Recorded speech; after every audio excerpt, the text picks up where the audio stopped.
Alright everyone, today we are going to be looking at Seven Wonders Duel Pantheon, and we are going to rank the gods or divinities within the game and look at it from a competitive point of view to see how best you should be playing and ordering these gods as you play the game.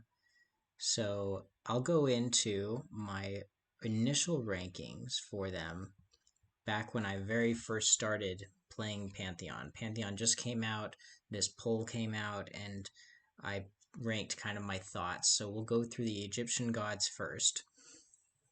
1 to 5 stars, I put Anubis as a 4-star. Just general feeling of being able to discard a card under a wonder to maybe I was thinking stop your opponent from building, from keeping a wonder's power, like the Lighthouse or Piraeus, something like that. But later on, I'll explain why it's even better than that. But I ranked it at 4 stars. Okay, then Isis, I put at 2 stars, building a wonder for free. Ra, the ability to steal an unconstructed wonder, I ranked that at 4 stars. Okay, so I could see already the power of that, and I'll explain why my true ranking of it later. But Mars, I put 2 stars. Like, it's just 2 shields, right? Like, is that even useful? But as I grew to love the military strategy a lot better, it's a better way to win. So you'll see how I rank that. But initially 2 stars. Minerva, initially 1 star. I felt like military is not really a viable way to win. Because in my mind, I was always blocking people from beating me in military, and I was always going for points. Until recently, I kind of went more for the using military to just close a win or close the game earlier. Okay, so blocking the conflict token with Minerva, I put it at 1 star. Neptune, the last of these military type Roman gods, has the ability to discard and apply a military token. So, well, you discard one of them and then you apply another. So, discard one without its effect, probably discard your own 5 or 2, and then discard another and apply its effect military token. Probably discard your opponent's 5 if they have more than 5 coins, or their 2 if they apply their effect of their 2 if they have less than 5 coins. But another thing is if you have 0 coins and you're worried about losing coins in the future, you could discard and apply the effects of both of your military tokens. So that is a cool thing that Neptune can do. And I only rated it as 2 stars with my first blush, but you'll see, maybe I changed that, maybe I didn't. Aphrodite, we're going into the 3 Greek gods. So Aphrodite, straight up 9 victory points. Okay, not a lot of gods on here give you straight victory points. Hades, and I rated that as a 3. Hades is to build a discarded card for free. So kind of like one of the wonders that's out there, the mausoleum. You can bring back a discarded card. I rated that as 5 stars because my thought was, hey, if somebody is trying to win in science, they can bring back that card. Or if you discard a 3 military, somebody can bring back a 3 military, which is better than a 2 military conflict pawn moving forward with Mars, right? So I put that as a 5 star for sure. Hades as one of 2 5 stars that I put down. And then last of the Greek gods, Zeus, I put as a 1 star. You just discard a card from the structure. Is that even useful? Stay tuned to find out. Okay, Astarte. This is the other one that will give you victory points, but it's weird. It's only 7 victory points, but these victory points can be converted into money, and each one. So if you don't want 7 points, you can just have 7 coins. Or if you just need 1 coin really badly, then you can just lose a coin and then you'll just have 6 points, whatever. But these are protected coins that you put on Astarte, so that's another benefit of having that bank of coins there. pretty cool. I rated it as 4. Okay. Baal or Baal, you steal a brown or gray card. Originally, I was really thinking that is such an amazing ability because basic strategy is starving your opponent of resources, right from the get go. So I was thinking, oh, of course, put that as a 5-star. Um, you'll see how my ranking changed on that one. Okay, Tanit. Um, that is 12 coins, just straight up 12 coins. So you pay the money for Tanit, because all these gods cost an amount of money. And you kind of set that, you and your opponent set that, and I really like that about the game, is you set the market of what you feel is the best of the gods. So your understanding of these 15 different gods kind of shows, and that's why this video is so important for you to understand the true ranking of how these gods are ranked, because you don't want to give somebody a Hades or any 5-star god too cheaply. You want to make it really expensive for them to try to grab it, and cheap for you. So that's Tanit. Just spend whatever amount of coins, 3, 4, 5, maybe 8 coins to get 12 coins. I rated that as 4 stars because it's a way to get coins, more coins than you've spent, and it at no risk to you of losing money. You can pause your turn, not take a card from the structure, and all of these gods are going to make you not take a card from the structure. So I have many times just taken Law from Ishtar down here. Anyways, we'll go through that. So Enki gives you a progress token. It's one of 2 progress tokens. So whenever you see Enki, you always see 2 progress tokens attached to it. They will always be there. No, that's not true. Actually, when you're picking Anki, where it falls in the market, you don't get to see what those 2 progress tokens are. So only when it's able to be bought is it revealed. And if you take like a great library and grab, or no, sorry, not that, the Divinity Door, I guess, that draws random gods, it says in the rulebook you also get to see what 2 powers that would be. So you really, if you get Enki in those 5 gods for the Divinity Door, because that's what Divinity Door does, you just get 5 different gods. You actually kind of get 6 different gods because you have 6 different powers to choose from with Enki, which is kind of cool and important for you to evaluate whenever you get Enki as an option for that. Alright, I bring to that as a 3 stars because it's a random draw what 2 powers you're going to get, but as the amount of decisions increase, like if Enki was, you can pick any of the not drawn before tokens, Enki would be just amazingly good, because as the decision space grows, you get a better choices. Now Ishtar, it will grant the law science symbol. So a lot of people really like law as a progress token. Well, this here, you can just buy it. You don't have to match up 2 symbols or build a great library to grab it from the discarded or never played out progress tokens that are back in the box. So that's a way to get the science symbol. And if you already have the progress symbol for law and you get Ishtar, you can get a different progress symbol. Progress token, sorry. And then finally, Nisaba. So that copies a scientific symbol that your opponent has. Now, mind you, this, in my mind, was only good if they had a science symbol in the first place. So that's why I rated it a 2. And the reason why I rated Ishtar a 1, even though I feel like Law is pretty great, is just how you can put the cost of Ishtar. You could rank it, you could put it so that if you see Ishtar is going to be in the draw, then people are more wary of law I've found, and more wary of a science win, and they will discard it a lot and cover them underneath with wonders to stop a science win when Ishtar is in the bunch.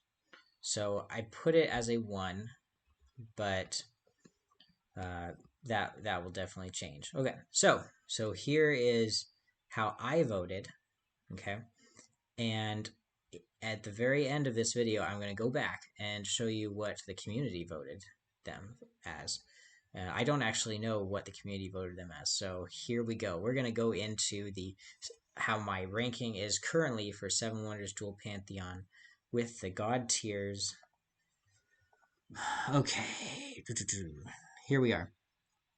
What is this? This is S through F, and I put numbers next to them being 3 to 8, 4 to 7. You get it. This is number on the left is how much you would pay for the god. Number the right is how much your opponent would pay for the god if it's in that position. There are 6 different positions for the gods to go to. You'll be placing 5 gods out, and the remainder position is where the Divinity Gate, the Porte, I guess, will be. So, in just imagine these first 5, 1, 2, 3, 4, 5 gods. So, say an Egyptian symbol comes and you put Anubis right here, and Aphrodite right here in the middle. And then Astarte comes and you go, I don't think this is very useful. I'm going to make myself pay 8 for it, but my opponent only needs to pay 3 for it. But I don't care because I don't need the 7 coins, okay?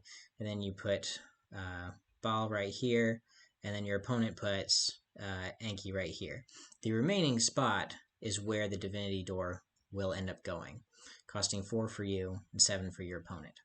Okay, so I just went through that so you can understand where I would put, or as I'm going through this, how the money works.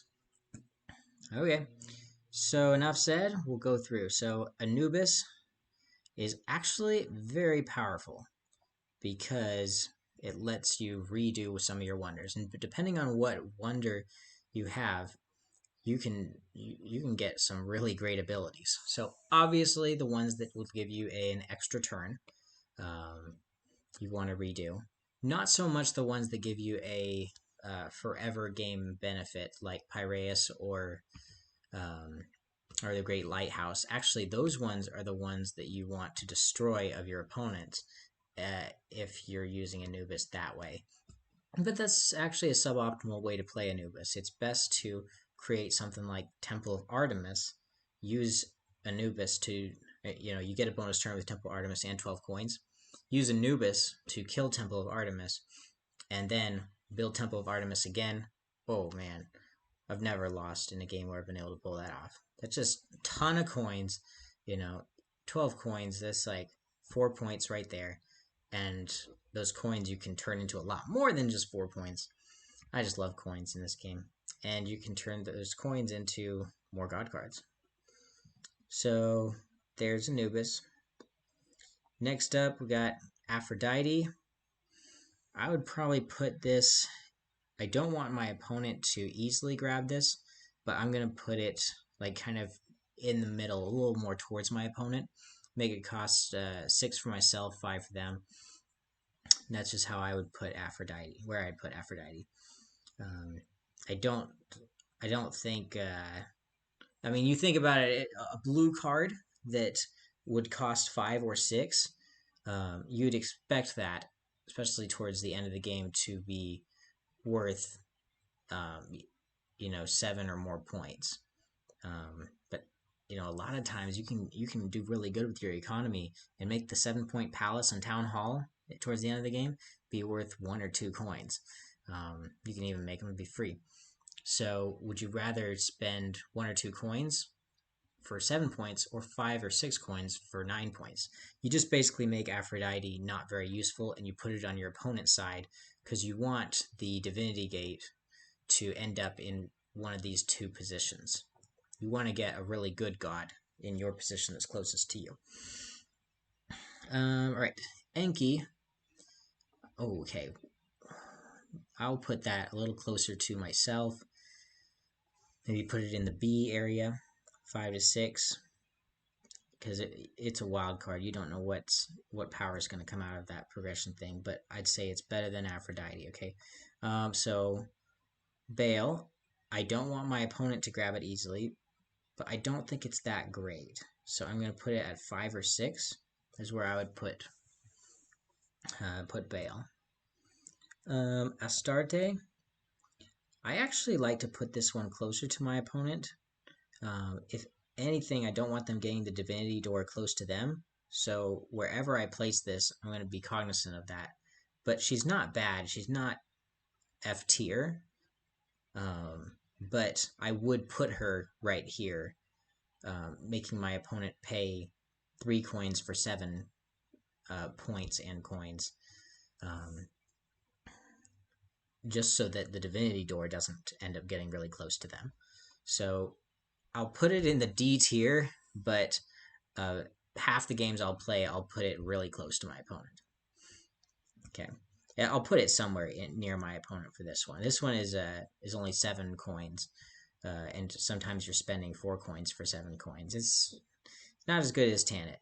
We'll get to Tanit later, or just now. We'll do Tanit now. Tanit's gonna get you 12 money, so I'll put that either close to me or probably A tier. 12 coins. Hades. Whenever I draft Hades, I usually like to put him close to myself, so I'll put him as A tier. And I still feel like Hades is a 5-star, but not like the 5-star one. I think there's better ones for sure when you look at the Egyptian gods. So Hades, you get to draft, or sorry, you get to take something from the discard pile. I pretty much said what you could do with that before, like use your imagination, win with science, grab a 3 shield, win with military. Hopefully you're not going to use it to grab a resource that you really need, or you know, some wild card gold, a yellow card. But yeah, that's Hades. Now, if you had a strategy, what's pretty cool with strategy is you get 1 extra movement in military, and if you use Hades to grab a 3 red card, you actually would go 4 red if you had strategy, and that would surprise somebody. I think if they're like, wait, I've discarded the card, it's not going to bite me again. Yeah, it will. And be cognizant of any of these powers that you could use the Divinity Door with, and surprise somebody with that, because that's always an option. Okay, we'll go to Ishtar. I usually put this one maybe right here. I don't want it too close to my opponent, especially if they are going to be going science. Let's put it with Aphrodite. I don't want my opponent to grab it, but I'm not going to go for science. So C tier. Isis. So this one is, I would say, the weakest of the Egyptian gods, but I'm just building a wonder. But it can kind of combat Hades' power a bit. You take a card from the discard pile and cover it up. So that choice is not trivial. But I'm going to put it as a C tier. It's not the greatest power by any means, but maybe you just have one wonder of your 4 that's just really great but really hard to construct, and your opponent has made it really hard for you to build it. So it's very expensive. Well, no problem. You can use Isis to only spend 6 or 5 coins to grab. But yeah, that's where I'd put Isis. Mars, that is just so useful. I kind of don't want to put him in S tier, but a lot of times I will put Mars really close to myself and have like Mars, Divinity Gate, and then something else good, and then all these bad ones over here for my opponent. Now, if my opponent's doing that to me, then I recognize that I just need to grab a lot of money in the first stage and then buy out their good wonders on their side. So Mars, I'm going to keep as S tier for now. Having the two shields is actually really great. Contrary to what I ranked it as, I think, what did I put it as? A 2 stars before. Yeah, it's way better than that. It's better than Hades, I'd say. Porte. Wait, nope. Minerva. Okay. Minerva, we'll put that as F tier. I feel like you're not going to use that that blocking conflict pawn very often. If somebody does that to you, then maybe you'll just construct a wonder that only gives one shield and pushes Minerva's shield. I just haven't found a really good use. Once her shield is touched, it goes away, and so it really blocks one red card. So it's on your opponent to how they want to mitigate it. Hopefully they don't use 3 shields to try to attack Minerva, because that would wipe out the effect of all 3 of them. But you want to lightly tap her shield that she puts in there, the Minerva pawn, and just slightly tap it with a 1 shield, and then get it out of there. It's pretty trivial, easy to block. I put that in F tier for sure.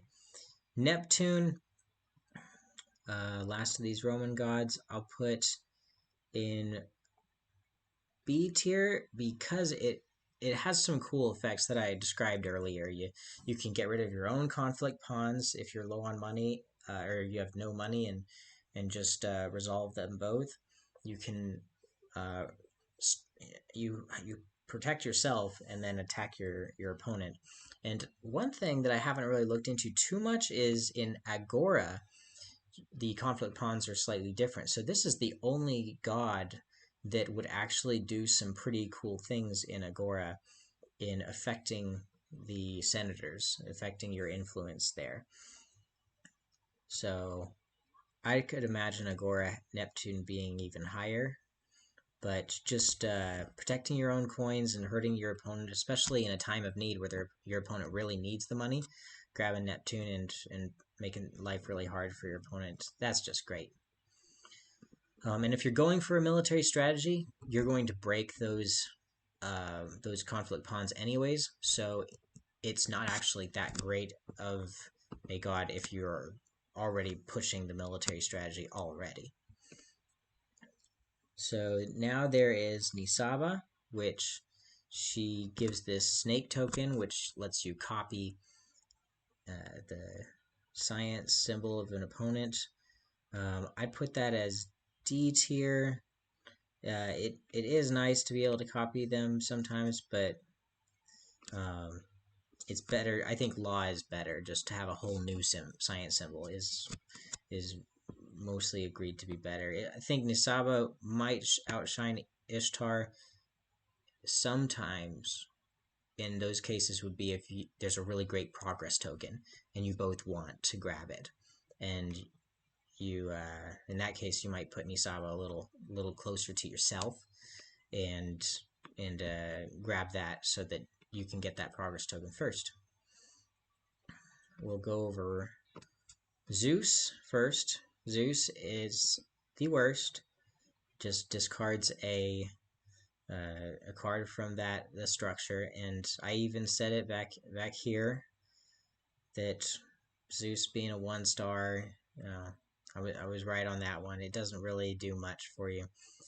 Let me know in the comments if you have found a really great use for Zeus or Minerva. But last, we'll put Ra up here. So Ra is definitely S tier.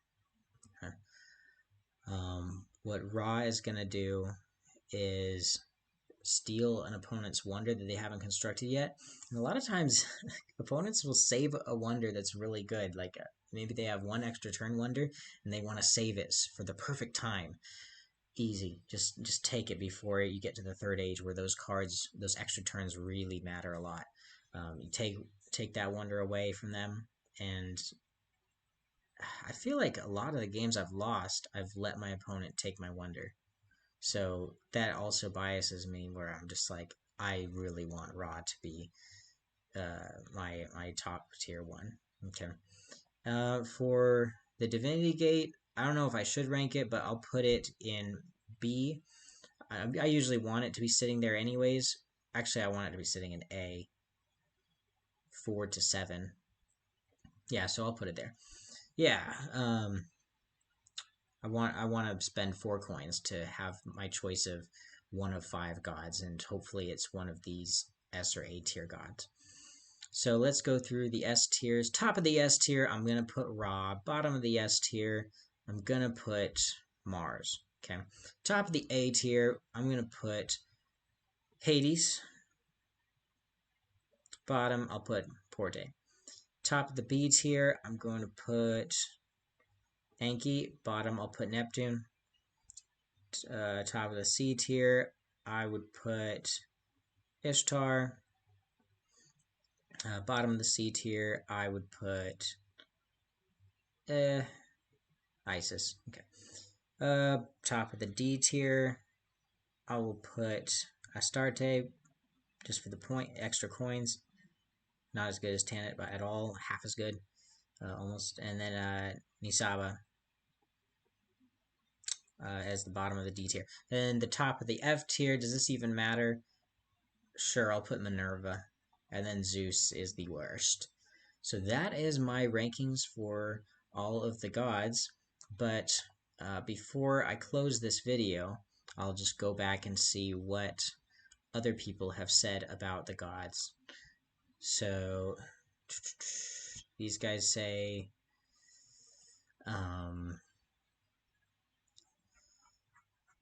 any ideas what you think are the best or worst gods? This guy says there's no best gods. They are all useful. Okay. Max Jansen says that. To claim that any one god would always be a good buy is naive. I don't know about that. Ra, always a good buy. Okay, so Minerva Pawn is completely useless. I always give that god to my opponent to his lowest price, and he never likes that. Somebody else agrees Minerva is the worst. Astarte and Ra are also bad, and they don't get you an immediate advantage, and their net worth is less than card average in most games. Okay, so Astarte and Ra. This guy's saying Astarte and Ra are really bad. This guy says Zeus is second bad, though, and Minerva is the worst. So maybe he's putting, like, Minerva worst, Zeus second worst, Astarte third, Ra fourth. And according to my tiers, that would put Ra in the D tier. But I would disagree. But I completely agree with the Minerva, Zeus, and Astarte, actually. So cheers to him right there. He's copying mine exactly. Oh, let's go on. Max Jansen, replying to Max Jansen, Florian says, yes, they are all useful at all at the right time, but some gods are way more often useful than others. For example, the Minerva Pawn can save your butt in some games, but is quite useless in most games. Okay, getting 12 gold and preventing your opponent from doing so, on the other hand, is rarely a bad idea. So that person is agreeing with me, rating Tanit pretty high. Okay. It's always interesting to see how ratings differ. Ra is the strongest god in my opinion, so Florian's got his ideas, but he sees that Johnny D's saying, no, you're wrong. Okay. Stealing a wonder from your opponent means that he will fight an uphill battle most of the time. Yeah, that's how I feel when you do that to me, when you use Ra to hurt me. And I've seen players pay 8 gold in the first round to activate Ra. Yes, I'll do it all the time. Okay, I'll purposely lose in military in the first age so that I can pay 8 to steal his Ra, and now the rest of the gods are super cheap. But I think that's the price that I'm willing to pay for it. Overall, I think that Egypt gods are the strongest ones. I always try to get their tokens in H1. Yes, that is such a true strategy. If you see the Egyptian symbol, they're not all the same for sure. Don't go off of your basic Seven Wonders duel strategy of just stopping somebody from or making the opponent reveal the cards. Because if they, in revealing the cards, take a Egyptian token, sure, you have your choice of two cards and you're going to pick the better one and give them the worst one. But they reveal the Egyptian god and probably put Ra really close to them, and you're going to be paying 8 coins for that. Okay. I would not do that if my opponent has Colossus. So he's saying the Minerva pawn is not useless, and if your opponent has Colossus or other military wonders, or if there are 2 Roman tokens available, because that means Mars is probably coming out, then don't put Minerva really close to you.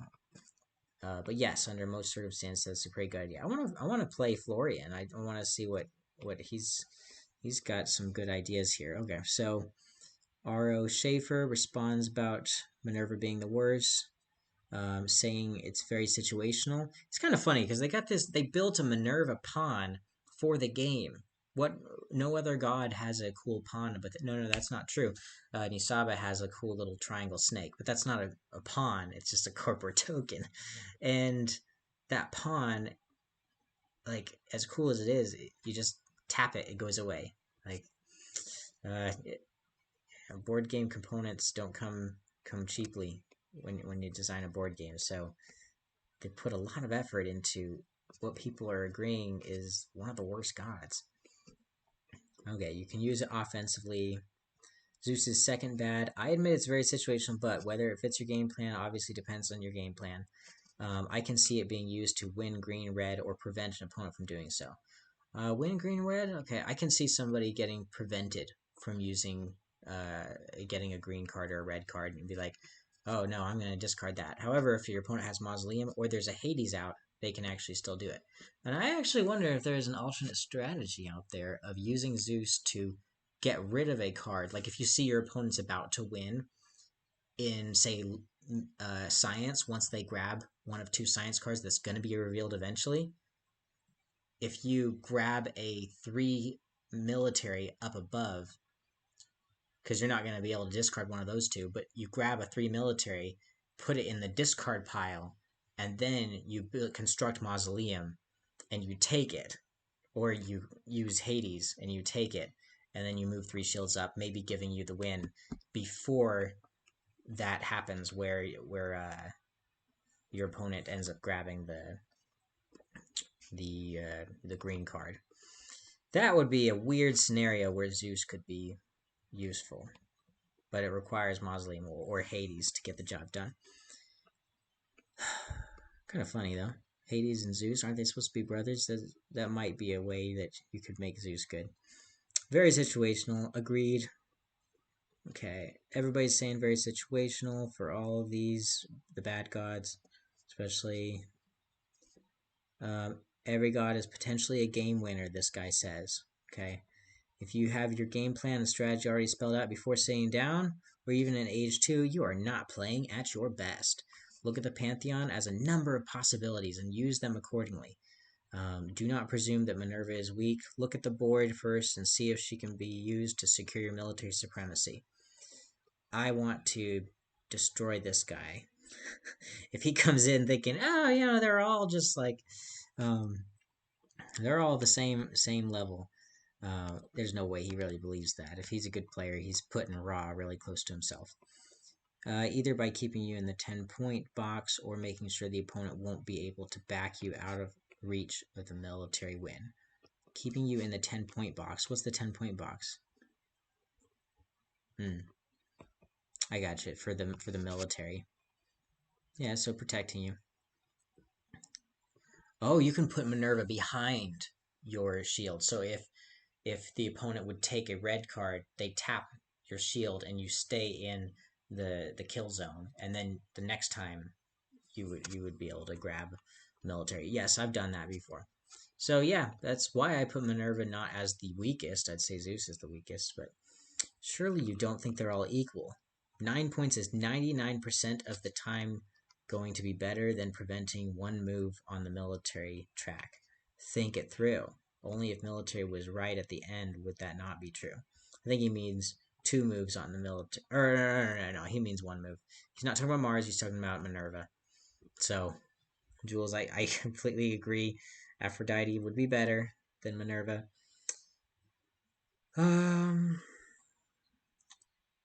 More complex than this. Minerva can be worth more than 1 shield. Yeah. Gods don't have to be equal, in my opinion. It's because you set the market for it, which is such a great mechanism of this game. All right, I think we have attacked Minerva to death, and I don't think Zeus got enough hate, but Minerva got a lot of hate there. All right, let's see what the community rates them as. So real quick, here's what I rated from Ra to Zeus, and here is what the community ranked them. And then I will stop talking. So I'm going to vote myself, and let's see the results. So to read this chart, green is where the community puts them, and this little square is what I ranked them originally. So actually, let's fix my votes real quick and change them to what I've now ranked them. So Ra, Anubis, Mars, let's put them at 5 stars.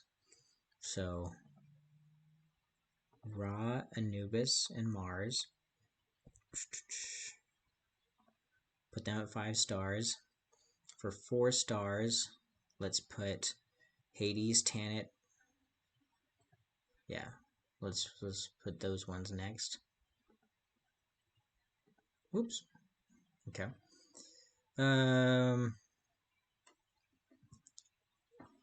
Okay. Tanit is already 4 stars. Hades is now down to 4 stars. And okay, that was the 2 4 stars. Let's put the B tiers also in 4 stars area. Enki, Baal, and Neptune. So Anki, Baal, and Neptune. Actually, let's keep them at 3. Okay. And then Ishtar, Aphrodite, and Isis.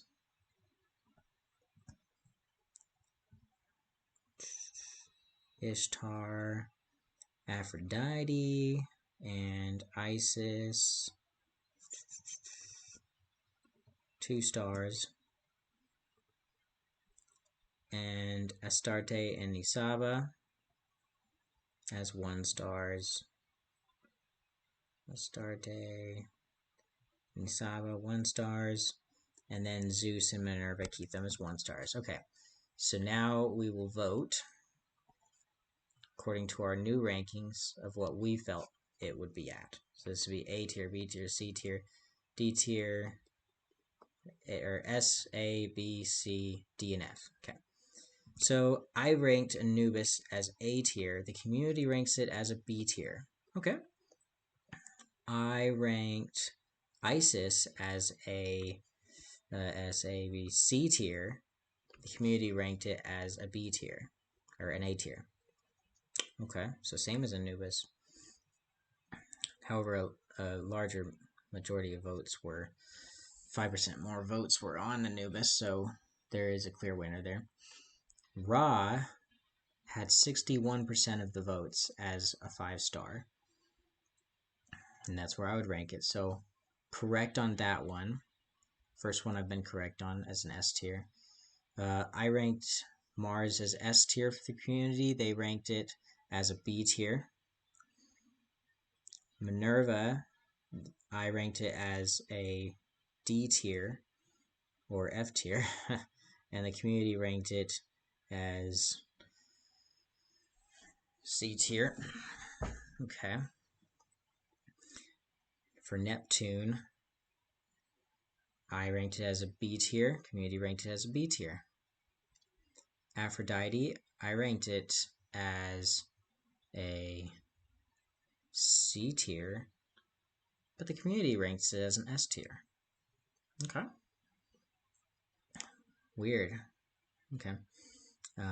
And you see the votes only go up with it, so it looks like it's a curve that most would agree that that Aphrodite is one of the better ones.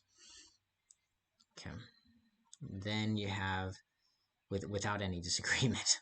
Okay, maybe I'm wrong. Hades. That's looking at an A tier, 41% people, and I also ranked it as an A tier. Zeus, I rated it an F tier, and the community rates it as a C tier. Okay.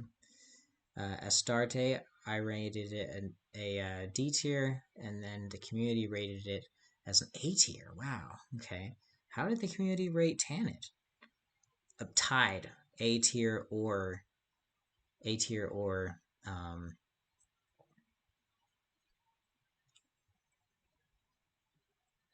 A tier or S tier. And what I'm noticing is just because the percentage is high doesn't mean somebody agrees with it. So I'm looking at Anubis, 36% of people say definitely an A tier. And with Isis, 29% of people are saying, yeah, feels like an A tier. But 25% of people are saying, no, I can see S tier. But only 11% of people are saying with Anubis, yeah, I can see S tier. So is that just there's a lot of naive people, or is there something I'm not seeing with Isis that it's better than Anubis? I mean, most would agree it's a 4-star, same as Anubis, but there's 25% of people who are saying that it could be S tier, whereas only 11% of people are saying Anubis could be S tier. I think that's off. I really think that's off, and I want to know. Let me know in the comments if you feel like any different. If you feel that that Isis is better than Anubis, because I'm telling you, look at my votes, like S tier versus C tier. Okay, sorry, let's keep going. We got stuck at people are 40% for Tanit being S or A tier, and I think I put her as an A tier. Yeah. Okay. So with Enki being a B tier, that's what I agree with. Ishtar being a C tier is what I would say, but people are saying that Ishtar, that granting that science symbol is a little bit better than C tier. They're putting it as a B tier.